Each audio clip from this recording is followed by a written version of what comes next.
시편 44편 1절에서 26절까지 교독하겠습니다. 하나님이여, 주께서 우리 조상들의 날 곧 옛날에 행하신 일을 그들이 우리에게 일러주매 우리가 우리 귀로 들었나이다.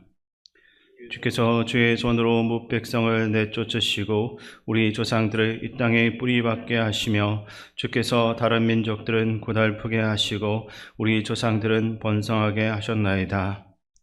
그들이 자기 칼로 땅을 얻어 차지함이 아니요 그들의 팔이 그들을 구원함도 아니라 오직 주의 오른손과 주의 팔과 주의 얼굴의 빛으로 하셨으니 주께서 그들을 기뻐하신 까닭이니이다.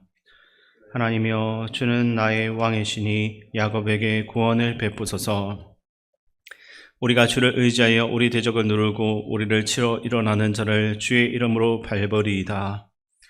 나는 내 활을 의지하지 아니할 것이라 내 칼이 나를 구원하지 못하리이다. 오직 주께서 우리를 우리 원수들에게서 구원하시고 우리를 미워하는 자로 수치를 당하게 하셨나이다. 우리가 종일 하나님을 자랑하였나이다. 우리는 하나님의 이름에 영원히 감사하리이다. 그러나 이제는 주께서 우리를 버려 욕을 당하게 하시고 우리 군대와 함께 나아가지 아니하시나이다. 주께서 우리를 대적들에게서 돌아서게 하시니 우리를 미워하는 자가 자기를 위하여 탈취하였나이다. 주께서 우리를 잡아먹힐 양처럼 그들에게 넘겨주시고 여러 민족 중에 우리를 흩으셨나이다. 주께서 주의 백성을 헐값으로 파시며 그들을 판 값으로 이익을 얻지 못하셨나이다. 주께서 우리로 하여금 이웃에게 용을 당하게 하시니 그들이 우리를 둘러싸고 조소하고 조롱하나이다. 주께서 우리를 뭇 백성 중에 이야깃거리가 되게 하시며 민족 중에서 머리 흔듦을 당하게 하셨나이다. 나의 능력이 종일 내 앞에 있으며 수치가 내 얼굴을 덮었으니 나를 비방하고 욕하는 소리 때문이요 나의 원수와 나의 복수자 때문이니이다. 이 모든 일이 우리에게 임하였으나 우리가 주를 잊지 아니하며 주의 언약을 어기지 아니하였나이다. 우리의 마음은 위축되지 아니하고 우리 걸음도 주의 길을 떠나지 아니하였으나 주께서 우리를 성량의 초소에 밀어넣으시고 우리를 사망의 그늘로 덮으셨나이다. 우리가 우리 하나님의 이름을 잊어버렸거나 우리 손을 이방신에게 향하여 폈다면 하나님의 일을 알아내지 아니하셨으리까. 무릇 주는 마음의 비밀을 아시나이다. 우리가 종일 주를 위하여 죽임을 당하게 되며 도살할 양같이 여김을 받았나이다. 주여 깨소서. 어찌하여 주무시나이까. 일어나시고 우리를 영원히 버리지 마소서. 어찌하여 주의 얼굴을 가리시고 우리의 고난과 압제를 잊으셨나이까.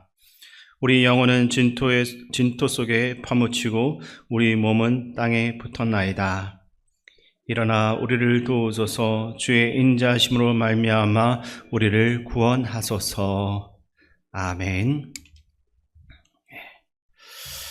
별 하나의 추억과 별 하나의 사랑과 별 하나의 쓸쓸함과 별 하나의 동경과 별 하나의 시와 별 하나의 어머니, 이렇게 별 하나에 하나씩 단어를 떠올려 엎조리던 윤동주는 별 해는 밤이라는 시를 이렇게 이어갔습니다.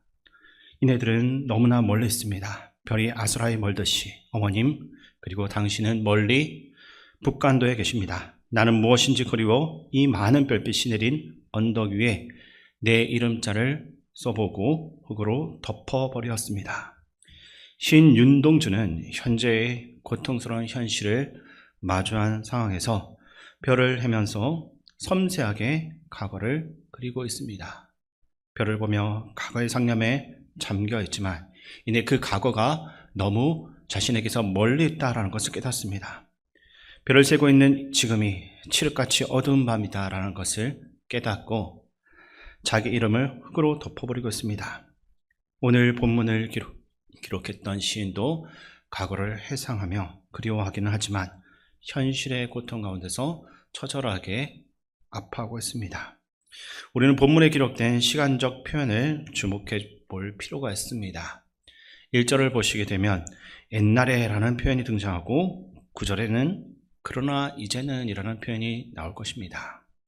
시인은 현재의 그 시점에서 오래전에 과거를 회상하면서 노래하고 기도하고 있는 것입니다. 또 하나 주목할 점은 본 시편이 공동체적인 기도라는 것입니다. 시편 제2권의 첫 두 편이었던 42편, 43편이 개인적인 기도였다면 오늘 읽은 이 시편 44편은 공동체적인 기도라고 할 수 있습니다. 왜냐하면 본문에는 1인칭 나라는 것이 있지만 복수 형태의 우리가 주어로 더 많이 등장하기 때문입니다. 왕과 백성이 민족 공동체의 그 상황을 두어서 함께 부르는 노래자 기도라고 할 수 있겠습니다. 정리하면 현실의 고난 가운데 과거를 회상하면서 민족 공동체 전체가 하나님께 간구하는 시가 바로 오늘 말씀입니다. 지금 우리의 삶 가운데서도 고통스러운 수많은 문제들이 있습니다. 우리도 때로는 과거를 생각하면서 그 시간들을 그리워할 때가 있습니다. 우리가 마주한 현실을 두고 우리가 함께 드려야 할 기도의 내용과 이유들을 오늘 시편을 통해서 함께 발견해 나갈 수 있기를 바랍니다.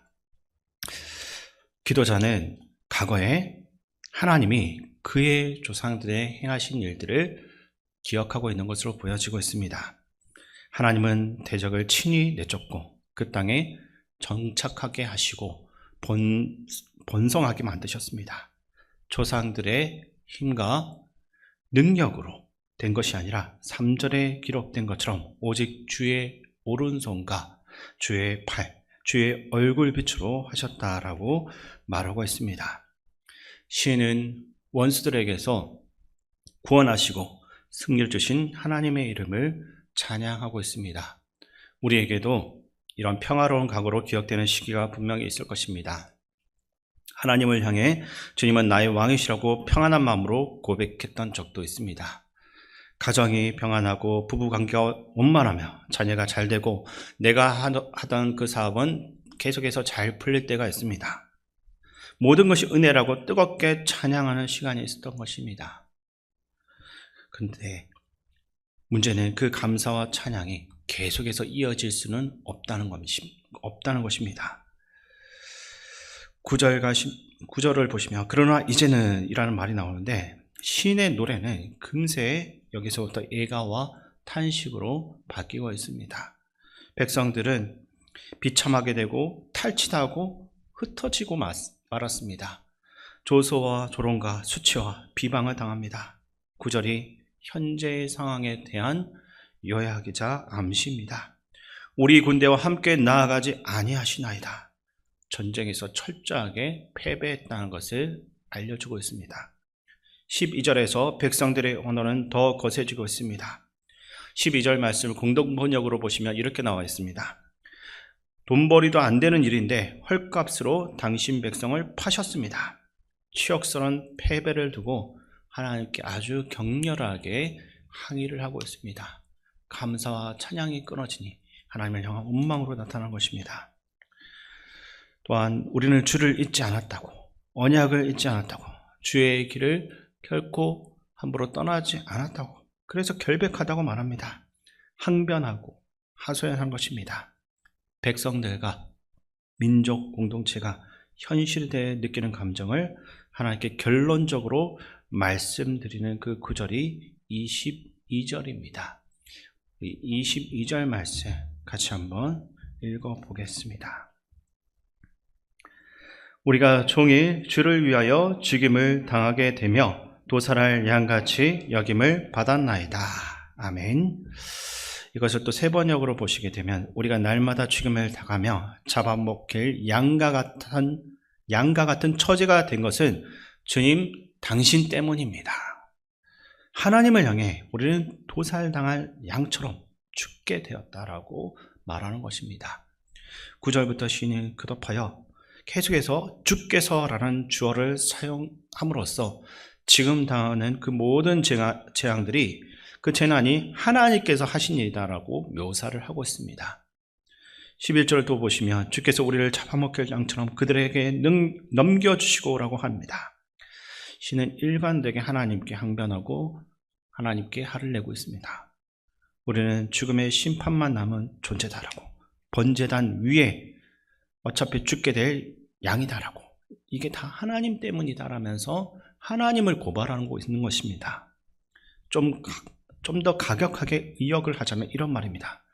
아니, 하나님 그렇게 희생제물로 양을 많이 가지고 가시더니만 이제는 우리까지 죽여서 받으려고 하십니까? 저희가 지금 양처럼 죽게 생겼습니다 라는 겁니다. 우리의 현실이 막막하고 답답할 때, 짙은 패배감이 우리의 삶에 들이올 때 우리들도 하나님을 향해 분노를 가지고 이렇게 외칠 수가 있는 것입니다. 이 모든 것은 다 하나님 때문입니다. 이제 시인은 시의 마지막 부분에서 하나님께 간구하고 있습니다. 23절과 26절 말씀을 우리 함께 읽겠습니다. 23절에서 26절 말씀입니다. 주여 깨소서 어찌하여 주무시나이까? 일어나시고 우리를 영원히 버리지 마소서. 어찌하여 주의 얼굴을 가리시고 우리 고난과 압제를 잊으시나이까? 우리 영혼은 진토 속에 파묻히고 우리 몸은 땅에 붙었나이다. 일어나 우리를 도우소서. 주의 인자심으로 말미암아 우리를 구원하소서. 아멘. 시인은 하나님의 개입과 간섭을 정말 간절히 원하고 있습니다. 하나님은 마치 주무시는 하나님인 것처럼 일어나고 깨어나서 도와주시고 우리를 구원해 달라고 다급하게 부르짖고 있습니다. 하나님을 흔드는 깨우는 그 심정 얼마나 안타깝습니까? 영광스러운 과거는 묻혀버리고 치욕스럽고 고통스러운 현실 가운데 있지만 주의 인자하심으로 제발 구원해 달라고 기도하고 있습니다. 26절에 인자하심이라는 이 단어의 원형이 여러분들 잘 아시는 것처럼 헤세드입니다. 헤세드는 하나님의 무조건적인 사랑, 언약적 사랑, 변치 않는 인애를 말합니다. 하나님께서 자기 자신을 어떤 의무로서 속박하는 사랑이라고 할 수 있습니다. 하나님께서 스스로에게 자기도 함부로 어길 수 없는 의무로 만드시고 언약하셔서 자기 백성을 품으시는 참 사랑입니다. 그리고 26절 마지막에 기록된 구원하소서, 이것은 값을 치르다라는 의미입니다. 즉 우리의 필요를 충족시키는데 필요한 것이라면 무엇이든지 하나님 자신의 차원에서 공급하시라는 의미요 요청인 것입니다. 따라서 26절은 고통과 고난 가운데 있는 인간이 기대할 것은 헤세드, 곧 하나님께서 스스로 값을 치르시고 그 언약적 사랑밖에 없다라는 것을 잘 보여준다라고 할 수 있습니다. 인간의 고통스러운 절규와 항변과 그 간구에 대한 하나님의 헤세드는 어떻게 표현되고 드러납니까?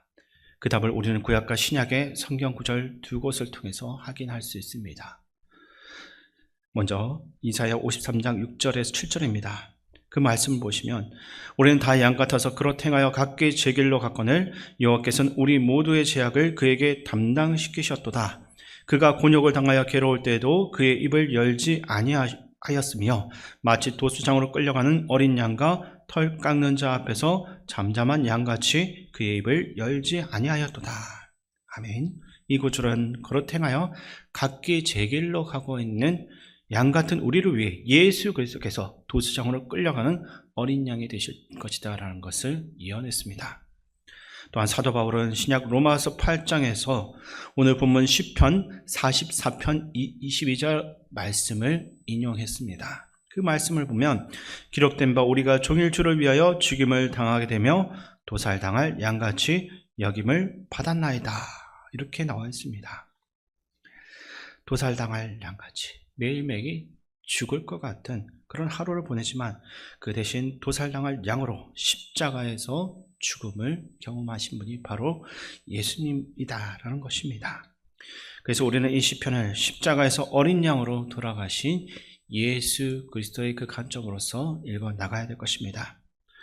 고통스러운 현실 가운데서도 우리 하나님께서 일어나시도록 요청하시고 우리 하나님의 구원을 기대하면서 끊을 수 없는 그리스도의 사랑을 날마다 우리가 확인해 나가야만 하는 것입니다. 오늘도 끊을 수 없는 그 사랑에 감사하면서 주 예수께 잡힌 바 된 그것을 잡고자 달려가는 우리 모두가 될 수 있기를 주님의 이름으로 축원드립니다. 거룩하신 하나님 아버지, 도살당할 양 같은 우리를 불쌍히 여겨 주시옵소서. 아무 흠과 죄가 없지만 우리를 왜 친히 어린 양 되시어 십자가에 달려 돌아가신 예수님을 다시 한 번 더 기억할 수 있기를 원합니다. 그 십자가로 인해 우리는 하나님으로부터 영원히 끊어질 수 없는 존재가 되고 그리스도 안에 거하게 된 줄 믿습니다. 우리가 함께 가정과 교회와 민족의 뼈아픈 현실을 위해 기도하는 가운데 우리 기도를 들으시고 일어나셔서 도살당할 양 같은 우리를 구원하여 주시옵소서. 어린 양 대신 예수님의 이름으로 기도드립니다. 아멘.